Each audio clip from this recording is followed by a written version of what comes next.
Gel bakayım buraya. Boncuğum.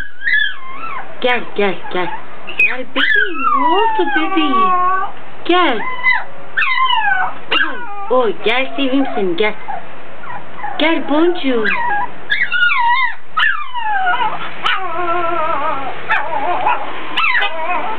Ne oldu? Gel. Kuş gelsene. Allah'ım çirkin. Tatlım bir tane. Ne yapıyorsun sen? Ay yaparım. Vallahi yerim seni. Kuşum. Şöyle tut. Oy da yatarmış. Sen sevilmeyi mi istiyor musun? Boncuğum. Sen sevilmeyi mi istiyorsun? Canın mı sıkıldı senin? Yerim ben seni vallahi yerim. Oy patilerini de yerim.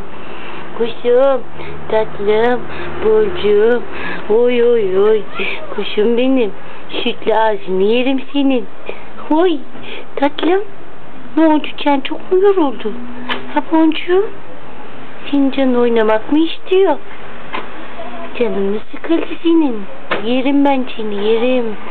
Bebeğim benim, küçük bebeğim. Oy, yerim vallahi yerim. Ay, kulaklarını da yerim o senin kulaklarını. Üşüdün mü sen? Hay Allah'ım. Boncuk bebek. Bebek misin sen? Bebeğim tatlım boncuk. Bebek. Uyuyorum kara gözlüm. Tatlım. Vallahi yerim seni. Tombulan nasıl yatıyorsun sen öyle? Nasıl yatıyorsun Allah'ım? Şu tipe bak yarabbim. Kuşum kuyruğunu yerim seni. Ay sen atlamaya mı çalışıyorsun?